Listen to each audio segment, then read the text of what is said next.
Hello friends, welcome to Infonet coaching classes.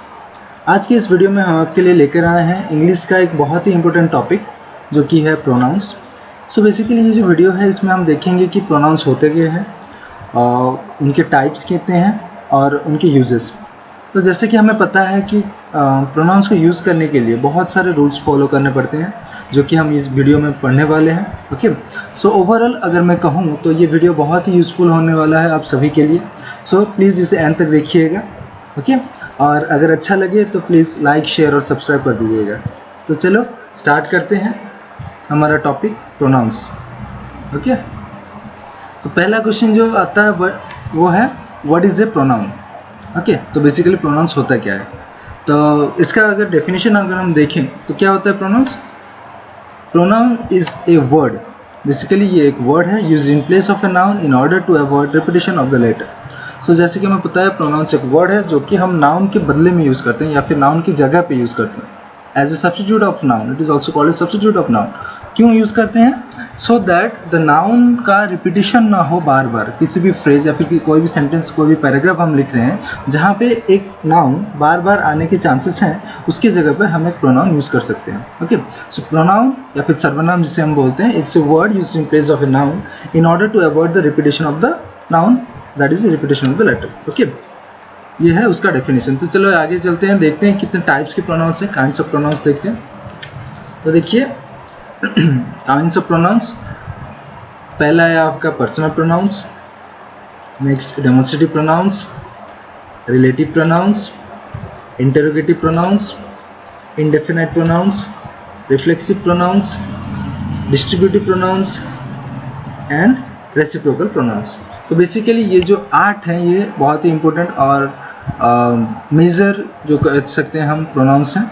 इसके अलावा कई सारे बुक्स में आपको डिफरेंट टाइप्स ऑफ प्रोनाउंस भी मिल सकते हैं, जैसे कि एम्फसाइजिंग प्रोनाउंस हो गया, या फिर आप कह सकते हैं कई सोर्सेस में आपको पॉजिटिव प्रोनाउन, सब्जेक्टिव, ऑब्जेक्टिव करके भी उसका डिफरेंट फॉर्म दिखाया गया होता है। लेकिन अगर हम देखें तो ये ओवरऑल 8 ही मेजर टाइप्स ऑफ प्रोनाउंस हैं और बाकी सब इसके डिफरेंट टाइप्स ऑफ फॉर्म्स हैं। ओके, चलिए आगे देखते हैं, एक एक करके स्टडी करेंगे सबके बारे में।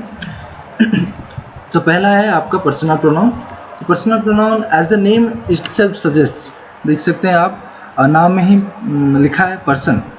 कोई भी प्रोनाउन अगर किसी भी पर्सन को रेफर कर रहा है तो उसे हम पर्सनल प्रोनाउन कहेंगे। जैसे कि इसका डेफिनेशन अगर देखें हम, words use in place of nouns referring to persons are called personal pronouns. कोई भी प्रोनाउन जो कि एक पर्सन को रेफर कर रहा है उसे हम पर्सनल प्रोनाउन कहेंगे।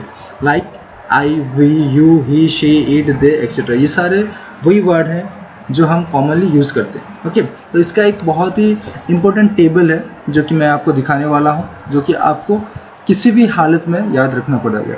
ओके, अगर आपको पर्सनल प्रोनाउंस या फिर प्रोनाउंस के यूज़ करना सीखना है तो ये बहुत ही इंपॉर्टेंट है। ये जो टेबल है देखिए, इसमें क्या है, पर्सनल प्रोनाउंस के डिफरेंट केसेस दिखाए गए हैं, सिंगुलर में, प्लूरल में, सब्जेक्टिव, ऑब्जेक्टिव, फिर पॉजिटिव, एडजेक्टिव में क्या होते हैं, पॉजिटिव प्रोनाउंस के तरह जब यूज़ करते हैं तो फिर कैसे यूज़ करते हैं, ये सारे हैं आपको याद रखने पड़ेंगे। ओके, और इसी से बहुत सारे क्वेश्चन जनरेट हो सकते हैं। हर एक एग्जाम में इसी से रिलेटेड बहुत सारे क्वेश्चन बन सकते हैं। ओके, देखिए फर्स्ट पर्सन सिंगुलर में है, सब्जेक्टिव केस में आई, ऑब्जेक्टिव के हिसाब से अगर यूज़ किया जाए तो मी होगा, और पॉजिटिव एडजेक्टिव में माई एंड पॉजिटिव प्रोनाउंस में my. Similarly first person plural में सब्जेक्ट है वी, ऑब्जेक्ट केस में यूज़ करेंगे तो us, positive adjective is ours and positive pronouns is ours. Okay, second person में सिंगुलर और प्लूरल के लिए हम यू यूज़ करते हैं, both for subject as well as for object. And for positive adjective we use your and positive pronouns yours use किया जाता है। सिमिलरली आप देख सकते हैं थर्ड पर्सन के लिए भी ये सारे हैं, ही, से, इट, हिम, हर, इट, ये सारे आपको याद रखना पड़ेगा। ओके, चलिए देखते हैं आगे next type of pronouns. Next जो है आपका डेमोन्स्ट्रेटिव प्रोनाउंस। देखो ये भी जो है नाम से ही पता चल जा रहा है कि demonstrative, that means to demonstrate, to show और टू पॉइंट आउट, कुछ भी मतलब जो कि एक कोई भी चीज़, कोई भी ऑब्जेक्ट को पॉइंट आउट कर रहा है, शो कर रहा है, दिखा रहा है, उसे हम डेमोन्स्ट्रेटिव प्रोनाउंस कह सकते हैं। उसका डेफिनेशन अगर हम देखें तो these are the words used for nouns to point out objects. किसी भी ऑब्जेक्ट को पॉइंट आउट करने के लिए जो वर्ड्स हम यूज़ करते हैं इन प्लेस ऑफ नाउन्स उसे हम कहते हैं और demonstrative pronouns, like this, that, this and those. हमें जैसे कि पता है दिस, दैट सिंगुलर के लिए यूज़ किया जाता है और this, those for Plurals object. Okay, देखिए हम एग्जाम्पल देख देते हैं। एग्जाम्पल से this is my book, okay, and that is her house. तो ये है डेमोन्स्ट्रेटिव प्रोनाउंस। नेक्स्ट देखते हैं, आगे है relative pronoun. As the name itself suggest, relative that means वो क्या करेगा, एक रिलेशन एस्टेब्लिश करेगा between any two may be subjects और any two objects which you can say. Okay, कोई भी दो ऑब्जेक्ट्स के बीच में एक रिलेशन एस्टेब्लिश करेगा, एक कनेक्शन, वो लिंक एक एस्टेब्लिश करेगा, उसे हम कहेंगे रिलेटिव प्रोनाउंस। देखिए, the words use for pronouns to express functions relating to who, which, that, whose, whom etcetera, ये सारे प्रोनाउंस रिलेटिव प्रोनाउंस कहे जाते हैं। ओके, देखिए examples, the man who just entered the room is my friend. Okay, the man who just entered the room is my friend. इसमें देखिए, the man, एक man है, कौन सा मैन है, जिसने रूम में एंटर किया, और ये दो पार्ट जो है उसको जॉइन कर रहा है the word who, that's why here the word who is used as relative pronoun. Okay, similarly second example में अगर हम देखेंगे, the book that I bought is very costly. कौन सा बुक, जो मैंने खरीदा। तो फर्स्ट पार्ट है the book, second part is I bought is very costly, और ये दो जो पार्ट है इसको जॉइन कर रहा है या फिर रिलेट कर रहा है the word that, that's why ये जो वर्ड दैट है ये यहाँ पे रिलेटिव प्रोनाउंस हैं। ओके, चलिए आगे देखते हैं। आगे हो गया आपका interrogative pronouns. Okay, interrogative pronouns, ये सब हमें सबको पता है। इंटरोगेटिव का मीनिंग, इंटरोगेटिव मतलब है टू इंटरोगेट और टू आस्क। कोई भी प्रोनाउन अगर किसी क्वेश्चन पूछ रहा है तो उसे हम इंटरोगेटिव प्रोनाउंस कहते हैं। जैसे कि देखिए, words use for nouns to ask questions, किसी भी नाउन की जगह पर हम यूज करेंगे, and for asking question then उसे हम इंटरोगेटिव प्रोनाउंस कह सकते हैं। जैसे कि who, what, how, which, when, whom, whose, ये सारे वर्ड्स WH वर्ड्स जो हम कहते हैं नॉर्मली। ओके, एग्जांपल्स देखिए, ये who took my pen, whom did you meet, what are you doing, whose book is this, ये सारे जो हैं ये इंटरोगेटिव प्रोनाउंस के तौर पर यूज किया गया है। नेक्स्ट देखिए, नेक्स्ट है इनडेफिनेट प्रोनाउंस।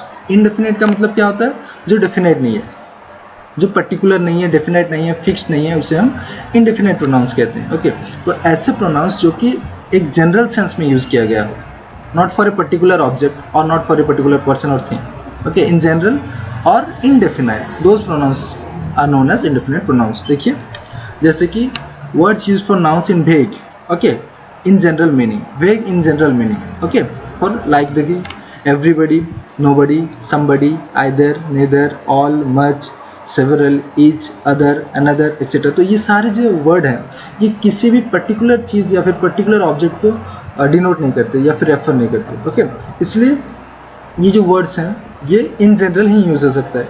इफ आई से समबडी, समबडी कोई भी हो सकता है, nobody in general, everybody speaking about everyone, तो ईच, सेवरल, अदर, अनदर, ये सब जनरल सेंस में यूज होता है, इसलिए इन्हें इंडेफिनेट प्रोनाउंस कहा जाता है। ओके, आगे देखते हैं।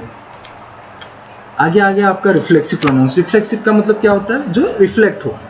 ओके, तो ये जो टाइप्स ऑफ प्रोनाउंस हैं इसमें क्या होता है कि जो सब्जेक्ट है, सब्जेक्ट यानी कि जो डूअर है, जो काम कर रहा है, जिसे हम कर्ता कहते हैं, जो काम कर रहा है उसके ऊपर ही एक्शन अगर हो then we call it as reflexive pronouns. देखिए example, words used as forms of personal pronouns for emphasis. Emphasis जो होता है और जिसमें एक वर्ड आप याद रख सकते हैं, सेल्फ, SELF, सेल्फ। ये जो वर्ड जहाँ पे भी यूज हुआ होगा, जिसके कोई भी पर्सनल प्रोनाउन के साथ अगर यूज हुआ होगा तो उसे हम रिफ्लेक्सिव प्रोनाउन कहते हैं। जैसे कि myself, our self, himself, herself, itself, themself, yourself etcetera, ये सारे जो वर्ड्स हैं ये रिफ्लेक्सिव प्रोनाउंस होते हैं। ओके, और इनका यूज, इनको अगर एक दूसरे फॉर्म में यूज किया जाए फिर इनको एम्फसाइजिंग प्रोनाउंस भी कहा जाता है। ओके, देखिए फिर हो गया आपका डिस्ट्रीब्यूटिव प्रोनाउंस। डिस्ट्रीब्यूटिव प्रोनाउंस क्या होता है, देखिए उसका डेफिनेशन देखते हैं। Used for individuals and objects referring to them as one at a time. Okay, जैसे कि नाम में ही पता है डिस्ट्रीब्यूट। ओके, इंडिविजुअल या फिर ऑब्जेक्ट के लिए यूज किया जाएगा और वन एट ए टाइम। देखिए like either, neither, each, every, none, anyone. तो ये जो वर्ड्स हैं ये सारे क्या कहते हैं, कुछ एक डिस्ट्रीब्यूशन के बारे में मेंशन करते हैं। आइदर, दो लोग होंगे, आइदर ए और B. Neither, neither A nor B. Each, 10 students हैं क्लासरूम में, each that means for everyone. Every, सारे के सारे, तो that is something which refer to distribution. Okay, that's why ये है distributive pronouns. Okay, so this words are very important, ये सब याद रखना। इसका एग्जांपल्स देख लेते हैं। देखिए, either of the two sisters is staying here. Okay, either of the two sisters, either the first one or the second one. anyone is staying here, either of the two. Neither of the voice is present, no one, that means neither one is present, not two, neither the first one or the second voice is present. Okay, so these two are the examples of distributive pronouns. चलिए आगे देखते हैं। Next जो है वो है reciprocal pronoun. Okay, reciprocal का meaning क्या होता है, उसका जस्ट वाइस वर्सा या फिर ऑपोजिट जो हम बोलते हैं उसका उल्टा। तो कोई भी प्रोनाउन जहाँ पे भी म्यूचुअल रिलेशनशिप दिखाई जा रहे हो, words used to point out mutual relationship, जैसे कि each other, one another, okay, each other, one another, ये सब म्यूचुअल रिलेशनशिप दिखाई दे रहा है। तो इसी केस या फिर ये जो वर्ड्स हैं इसे हम कहते हैं रेसिप्रोकल प्रोनाउंस। जैसे कि एग्जांपल हो गया आपका both brothers love each other, both brothers love each other, पहला वाला दूसरे ब्रदर को लाइक करता है या फिर लव करता है, फिर दूसरा वाला भी पहला को, तो that is vice versa which we call और mutual relationship. In that case ये जो प्रोनाउंस यूज होते हैं ईच अदर, वन अनदर, इसे हम रेसिप्रोकल प्रोनाउंस कहते हैं। सेकंड पॉइंट भी आप देख सकते हैं, second example, we should not fight with one another, one another, each other, ये सारे रेसिप्रोकल प्रोनाउंस होते हैं। ओके, तो ये तो हो गए आपके टाइप्स ऑफ प्रोनाउंस। चलिए आगे देखते हैं रूल्स, जो कि बहुत इंपॉर्टेंट होने वाला है। इस बहुत इंपॉर्टेंट होता है रूल्स ऑफ प्रोनाउंस। कहीं भी आप किसी भी टाइप के एग्जाम्स देने जाएं, ये रूल्स के ऊपर से श्योर क्वेश्चन आते हैं। ओके, तो ये बहुत इंपॉर्टेंट है जानना हमारे लिए। तो देखिए पहले हम देखते हैं पहला रूल, वो क्या कहता है, When the subject of the verb is the receiver of the action, जो मैं रिफ्लेक्सिव प्रोनाउंस के बारे में बात कर रहा था, उसी के बारे में पहला रूल है। The action is said to be reflected, such verbs are used reflexively। तो कुछ verbs ऐसे होते हैं, कुछ वर्ड ऐसे होते हैं जिसे हम रिफ्लेक्सिवली ही यूज करते हैं। ओके, जैसे कि equity, absent, avail, reconcile, amuse, resign, avenge, revenge, enjoy, exert, apply, adapt, adjust, pride, overreach etcetera, ये जो सारे वर्ड्स हैं इसे हम रिफ्लेक्सिवली ही यूज करते हैं, यानी कि रिफ्लेक्सिव प्रोनाउंस इनके साथ रहेंगे ही रहेंगे, ये आपको याद रखने हैं। तो ये कुछ कॉमन वर्ड है जो कि आपको याद रखने पड़ेंगे। ओके, एग्जाम्पल देख लेते हैं। देखिए पहला example, you should avail yourself of every chance in life. तो यहाँ देख सकते हैं अवेल वर्ड यूज किया गया है, वर्ब है अवेल, उसी के साथ yourself. They enjoyed themselves during the vacations, enjoy use किया गया है, उसके साथ reflexive pronoun themselves, so they enjoyed themselves during the vacations. He resigned himself to his failure, the DM acquitted himself very efficiently. तो यहाँ पे जो अगर आप देखें तो ये जो वर्ड्स हैं अवेल, एंजॉय, रिजाइन, एक्विट, इनके साथ रिफ्लेक्सिव प्रोनाउंस का यूज जरूरी होता है। ओके, यह है पहला रूल। आगे देखते हैं दूसरा रूल क्या कहता है, some verbs are not used reflexively. कुछ ऐसे भी वर्ब्स होते हैं जिनके साथ हम रिफ्लेक्सिव प्रोनाउंस यूज नहीं करते। ओके, जैसे कि keep, stop, turn, qualify, bath, move, rest, hide, इन सब के साथ हम कभी भी रिफ्लेक्सिव प्रोनाउंस यूज नहीं करते। एग्जाम्पल्स देखिए, you should keep from bad boys, हम नहीं कहेंगे कि you should keep yourself from bad boys, वो गलत हो जाएगा। ओके, कीप के बाद हम अगर योरसेल्फ यूज कर रहे हैं तो वो गलत हो जाएगा। We can't say you should keep yourself from bad boys, okay, that will be incorrect. So next, अगर he is qualified for the post, ये सही है। अगर हम कहें कि he is qualified himself for the post, then it is wrong, क्योंकि qualify करेगा तो वो खुद ही करेगा ना, उसके लिए और हिमसेल्फ वर्ड यूज करना उतना जरूरी नहीं। Okay, that's why we don't use the word or the reflexive form of pronouns in this case. She hid in the room, she hid herself नहीं कह सकते हैं, okay, वो incorrect हो जाएगा। This is the second rule. Okay, next third rule देखते हैं क्या कहता है। Third rule कहता है, a reflexive pronouns cannot act as a subject or object of a verb unless it is preceded by a pronoun or noun concerned। तो जो reflexive pronoun होता है वो कभी भी as a subject और object use नहीं हो सकता unless उसके बाद कोई प्रोनाउन और नाउन यूज ना किया जाए तो। Okay, so reflexive pronoun cannot act as a subject और object unless it is preceded by a noun और प्रोनाउन कंसर्न। जैसे कि हम देख सकते हैं एग्जांपल्स में, yourself and he will reach there in time, ये रॉन्ग है। योरसेल्फ यूज किया गया एज ए सब्जेक्ट, जो कि नहीं हो सकता एज पर रूल 3। रूल 3 है कि कोई भी reflexive pronoun as a subject और ऑब्जेक्ट यूज नहीं किया जा सकता। तो योरसेल्फ यहाँ पे एज ए सब्जेक्ट यूज किया है तो उसे हमें चेंज करना पड़ेगा। सो कैसे चेंज करेंगे, we have to change yourself to you. So the correct sentence will be you and he will reach there in time, not yourself. Similarly second example पे अगर हम देखें, Raj will do it for myself and my brother, ये गलत है। Raj will do it for me and my brother, myself as a object use किया गया है यहाँ पे, जो कि गलत है। तो उसकी जगह पे हम क्या यूज करेंगे, me. Okay, so this is the third rule. Next moving on to the fourth one. Fourth rule क्या कहते हैं, देखिए ये एक बहुत ही इंपॉर्टेंट रूल है। ये जो फोर्थ नंबर है इससे बहुत सारे क्वेश्चंस आते हैं, एरर करेक्शन आते हैं, सेंटेंस इंप्रूवमेंट आते हैं, so it is most important. देखिए पहला point, for good manners the order of singular pronouns should be second person, third person and first person. देखिए जब कभी भी हम सिंगुलर प्रोनाउंस यूज कर रहे हैं और गुड मैनर्स या फिर गुड बिहेवियर पॉजिटिव सेंटेंस के लिए यूज कर रहे हैं, उस केस में जब कभी भी तीनों टाइप्स की प्रोनाउन, तीनों टाइप के पर्सनल प्रोनाउन जो कि first person, second person, third person आ रहे हैं, उसका ऑर्डर होगा 2 3 1। ओके, तो पहले सेकंड पर्सन रहेगा, फिर थर्ड पर्सन और एंड में first person. This is for singular pronouns and good manners. But in case of plural, अगर प्लूरल प्रोनाउंस यूज कर रहे हैं तभी क्या होगा, we, you and they. We is used before you, they after you, so the order will be 1 2 and 3 serial, first person, second person, third person।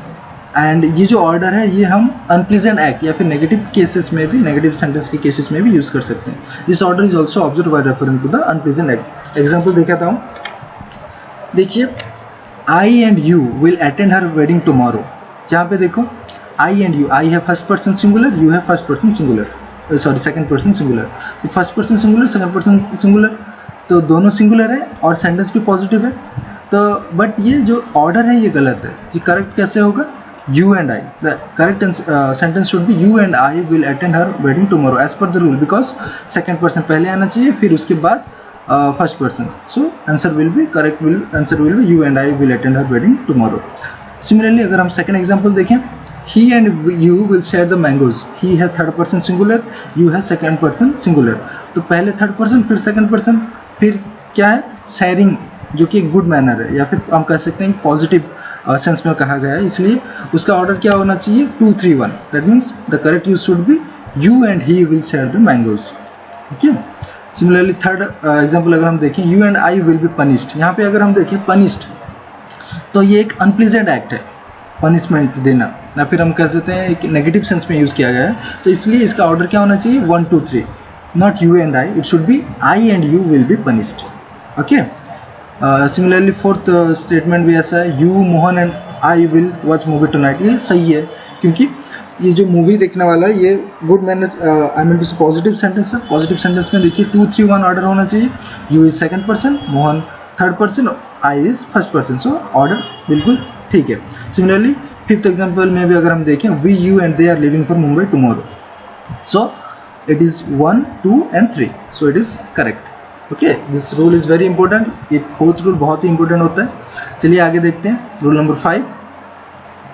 Rule number 5 देखिए, when two subjects are joined by as well as, together with, along with, in addition to, like unlike, rather than, except, no less than, nothing but and not, ये सारे words अगर use किए गए हैं और दो subject को join किए गए हैं, then in that case the possessive case of the pronoun is used in accordance with the first subject। तो जो प्रोनाउन का पॉजिटिव केस होता है वो फर्स्ट सब्जेक्ट के हिसाब से यूज किया जाएगा। जैसे कि देखिए example, Reena as well as her children has returned to her home। यहाँ पे देखिए दो सब्जेक्ट्स हैं, एक है रीना और एक है her children. Okay, first subject is Reena, second subject is her children. And ये जो दो सब्जेक्ट्स हैं उसे जॉइन किया है कौन, किसने, as well as, the word is as well as. Okay, so this two subjects are joined by the word as well as, and since the rule says, यहाँ पे जो यूज किया गया है has return to her home.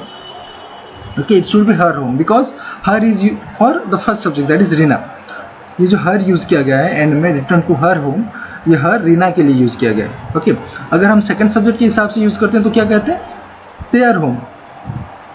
Okay, अगर हम their home कहते हैं तो ये इनकरेक्ट होता है क्योंकि देयर होम सेकंड सब्जेक्ट के हिसाब से होता है, क्योंकि चिल्ड्रन प्लूरल है और प्लूरल के लिए हम देयर यूज करते हैं, तो इसलिए रॉन्ग होता है। सिंस हर यूज किया गया है and her is for the first subject, this sentence is correct. Okay, similarly अगर सेकंड एग्जांपल देखें, my sister along with her children is doing her job eight Delhi.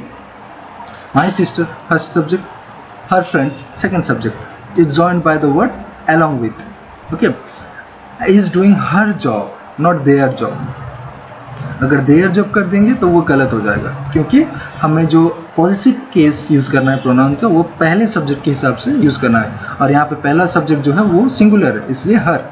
Okay, देखते हैं next point. Next point क्या कहता है, when two subjects are joined by either और, neither nor, not only but also, none but.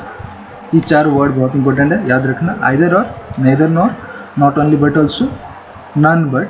The positive case of the pronoun is used according to the nearest subject. अगर ये 4 word use किए गए हैं, then जो positive case होता है वो नियरेस्ट सब्जेक्ट के हिसाब से यूज होता है। नियरेस्ट सब्जेक्ट मतलब वो वर्ड की जो नजदीक में होता है, नॉट फर्स्ट सब्जेक्ट। ओके, देखते हैं एग्जाम्पल।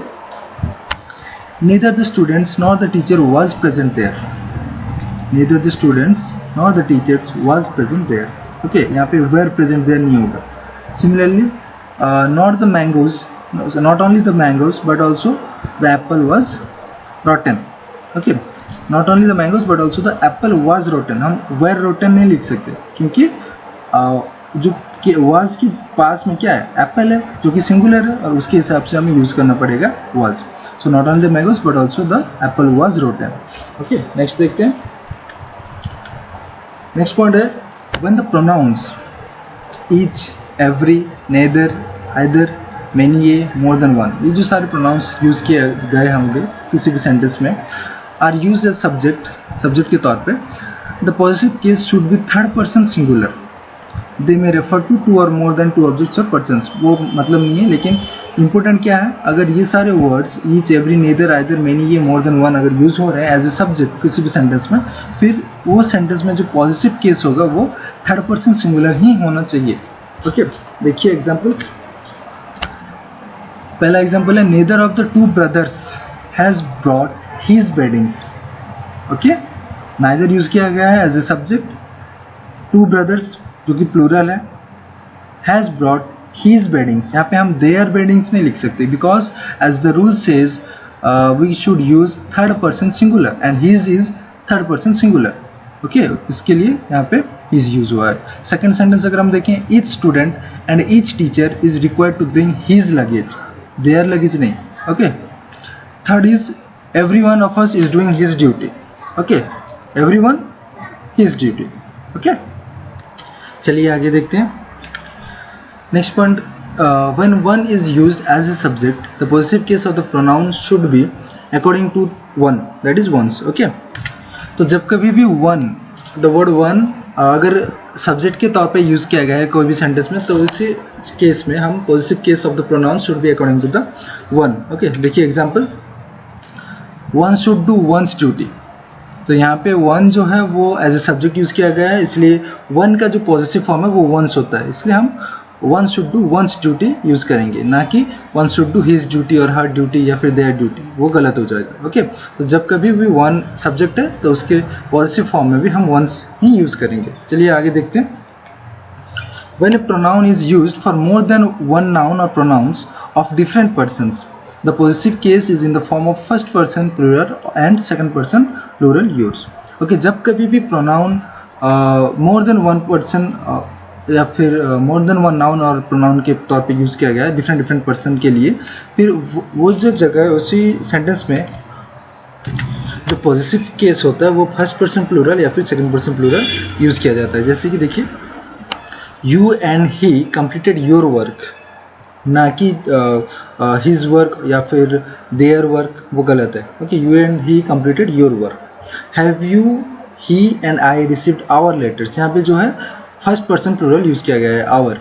ओके, जब कभी भी डिफरेंट नाउन्स या फिर डिफरेंट प्रोनाउंस डिफरेंट पर्सन के लिए यूज किए गए हों, मोर देन वन प्रोनाउंस और नाउन्स, देन उसी केस में हम क्या यूज करेंगे, जो पॉजिटिव फॉर्म होता है वो आइदर फर्स्ट पर्सन प्लूरल होता है और सेकंड पर्सन प्लूरल होता है, दैट इज योर और आवर। ओके, अगर जहाँ कहीं भी 2 लोग हैं, जैसे कि सेकंड पर्सन और थर्ड पर्सन है, उस केस में योर होगा।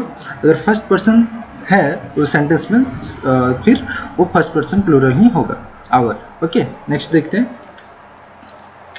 रूल नंबर 6 क्या कहता है, ए नाउन और pronoun is the positive case, in the positive case should not be use sometimes with in the noun such as separation, leave, excuse, mention, report, pardon, side, favour. तो ये सारे words जो होते हैं इनके साथ कभी भी हम पॉजिटिव केस यूज नहीं करते।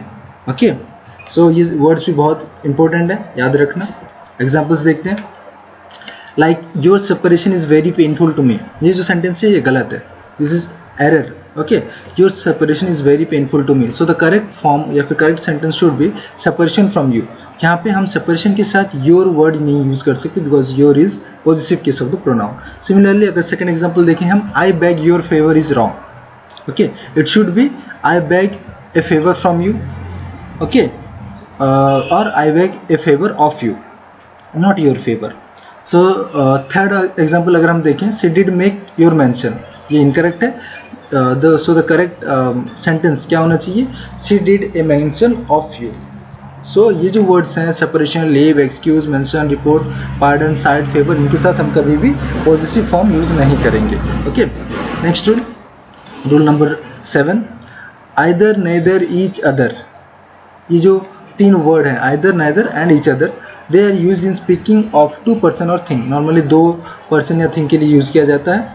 एनीवन, नन और वन अनदर, ये तभी यूज होता है जब हम मोर देन टू पर्सन और थिंग को रेफर कर रहे हैं। ओके, अगर दो जन हैं या फिर दो चीज़ों के बारे में बात किया जा रहा है, then in that case we use either, neither and each other.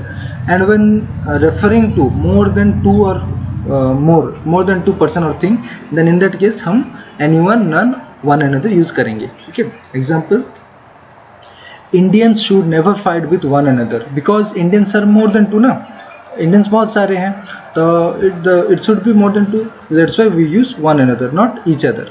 We can't say Indians should never fight with each other, वो इनकरेक्ट हो जाएगा। फिर सेकंड एग्जांपल अगर हम देखें, either of his eyes is defective, eyes दो ही होते हैं, two eyes, therefore we use the word either. Neither of his arm was wounded, since we have two arms so neither of his arms. Okay, fourth example देखिए, anyone of his 4 sons sold his property, so there are 4 sons. Okay, we are referring to more than 2 person, that is 4 person, 4 सन के बारे में बात किया जा रही है, इसलिए we use the word anyone. Okay, next देखते हैं आगे का rule, rule number 7, while writing question tag the subject and verb must be according to the main sentence. जब भी हम question tag यूज कर रहे हैं, question tag क्या होता है, पहले जो दो पार्ट होते हैं उसके पहले पार्ट में स्टेटमेंट रहता है, ओके, पूरा कंप्लीट मेन सेंटेंस रहता है, उसके बाद में क्वेश्चन रहता है, क्वेश्चन टैग जिसे हम कहते हैं। ओके, जब कभी भी हम क्वेश्चन टैग लिखते हैं तो जो सब्जेक्ट एंड वर्ब जो होता है क्वेश्चन टैग में, वो according to the main sentence रहना चाहिए। जैसे कि देखिए, our teacher is intelligent, isn't he. So यहाँ पे जो है our teacher is intelligent is the main sentence and isn't he is the question tag. Okay, so यहाँ पे इजंट ही होगा, इजंट दे होगा, आरंट दे, वाजंट दे, वेरंट दे, तो क्या होगा वो किसके ऊपर डिपेंड करता है, वो मेन सेंटेंस के ऊपर डिपेंड करता है। So our teacher is intelligent, isn't he. Similarly अगर सेकंड एग्जांपल देखा जाए, the boys are not going to picnic, are they. Okay, तो ये क्वेश्चन है। तो और एक बात याद रखना, यहाँ पे जब कभी भी सेंटेंस पॉजिटिव केस हो या फिर एफर्मेटिव हो तो फिर हम क्वेश्चन टैग में नेगेटिव यूज करते हैं। अगर सेंटेंस नेगेटिव हो, सेंटेंस में नॉट का यूज हो, फिर हम क्वेश्चन टैग में पॉजिटिव यूज करते हैं। जैसे कि second example, the boys are not going to the picnic, they are not going to the picnic, not word use हुआ है, नेगेटिव है, इसके लिए हम क्वेश्चन टैग में आर दे, हम आरंट दे नहीं बोल सकते। ओके, सिमिलरली देखिए थर्ड एग्जांपल जो है वो एक इंपेरेटिव सेंटेंस है, let us play, shall be, everything is settled, isn't it. तो जो भी क्वेश्चन टैग होता है वो मेन सेंटेंस के हिसाब से ही रहना चाहिए। Okay, next rule, rule number 8, both should be followed by and not by as well as. ये बहुत ही इंपॉर्टेंट होता है। जब भी किसी सेंटेंस में बोथ वर्ड यूज किया गया हो या फिर बोथ से स्टार्ट किया गया हो सेंटेंस, उस केस में हम क्या करेंगे, एंड का यूज करेंगे, ना कि एज वेल एज के। Okay, as well as is not used with both. और एक बात, कभी भी नेगेटिव सेंटेंस में हम बोथ यूज नहीं करेंगे, negative is avoided with both. Okay, examples देखते हैं, both you and my brother will attend the marriage, both you and my brother, not as well as my brother. अगर हम कहें कि both you as well as my brother, then the sentence will be incorrect. Okay, similarly अगर second example देखा जाए, both of them are not going there, so both of them are not going there, वो incorrect है because both के साथ हमने not use किया हुआ है। That why we as the rule says कि हम नेगेटिव नहीं यूज कर सकते बोथ के साथ, इसलिए वो इनकरेक्ट है। The correct answer should be, or the correct form should be, neither of them is going there. Okay, चलिए आगे देखते हैं। Rule number 9, which is used in place of who when we are referring to a choice between two or more than two persons or thing। जब कभी भी हम दो या दो से ज़्यादा पर्सन या थिंग को रेफर कर रहे हैं और उसमें एक चॉइस दे रहे हैं किसी को, तो वही जगह पे हम क्या करेंगे, which का यूज़ करेंगे, ना कि who का। ओके, who की जगह पे which यूज़ करना पड़ेगा। देखिए examples, of the to sister which is the more intelligent, हम नहीं कहेंगे who is the more intelligent, वो इनकरेक्ट हो जाएगा। Okay, so correct form is of the two sisters which is the more intelligent, which is your brother in the crowd, ना कि who is your brother। Okay, because यहाँ पे बहुत सारे persons और थिंग के बारे में रेफर किया जा रहा है और उसमें से एक चॉइस तुम चूज करोगे कौन सा है तुम्हारा brother. Okay, so which is your brother in the crowd. Next rule, rule number 10, noun is not used after the positive case of A pronoun. Pronoun के पॉजिटिव केस के बाद कभी भी नाउन यूज नहीं किया जाता। ओके, जैसे कि देखिए this book is mine, this book is mine, हम नहीं कह सकते दिस इज माइन बुक। अगर बोलना है दिस इज माई बुक बोल सकते हैं, नहीं तो this book is mine. Okay, कभी भी पॉजिटिव केस के बाद नाउन का यूज नहीं कर सकते। Okay, similarly in the second example, this shirt is yours, correct, जो कि equivalent to this is your shirt. अगर हम कहें तो दिस इज योर शर्ट बोल सकते हैं, नहीं तो this shirt is yours. Okay, last rule देखिए, rule number 11, the relative pronoun who is used as a subject of a verb and whom is used as an object of a verb of adjective clause। देखिए ये जो use है who और whom का, ये भी बहुत इंपॉर्टेंट होता है। who कहाँ पे यूज किया जाता है, जब हम सब्जेक्ट के बारे में बात कर रहे हैं। अगर सब्जेक्ट को रेफर कर रहे हैं और उसकी जगह उसके लिए हम एक रिलेटिव प्रोनाउन यूज कर रहे हैं, then we use the word who। अगर हम एक ऑब्जेक्ट के लिए रिलेटिव प्रोनाउन यूज करना चाहते हैं तो उसकी जगह पर हम whom यूज करेंगे। Okay, like we can say the examples, he was talking of the man whom he said he met in America। Okay, तो यहाँ पे जो वर्ड whom है वो किसके लिए यूज किया गया है, of the woman। whom जो वर्ड है वो woman के लिए यूज किया गया है और woman यहाँ पे ऑब्जेक्ट है, he है सब्जेक्ट। सो पहले जो एग्जाम्पल है उसमें he सब्जेक्ट है, woman इज द ऑब्जेक्ट, और हम woman के बारे में बात कर रहे हैं इसलिए whom यूज किया गया है, because for object we use the word whom। he was talking of the woman whom he said he met in America। Similarly अगर हम सेकंड एग्जांपल का देखें, she is the kind of lady who everyone knows is intelligent। यहाँ पे subject है she, जो lady है। Okay, और उसके ही बारे में बात किया जा रहा है, यानी कि सब्जेक्ट के ही बारे में हम रेफर कर रहे हैं, इसलिए उसके लिए हम रिलेटिव प्रोनाउन यूज करेंगे who। ओके, सो ये जो रूल्स हैं ये बहुत ही इंपॉर्टेंट है, आप वो सारे याद कर रखने पड़ेंगे। ओके, सो इसी के साथ हमारे जो प्रोनाउंस के रूल्स हैं वो ख़त्म होते हैं। Okay, thank you, thanks for watching and please do like, share and subscribe to our channel. Thank you.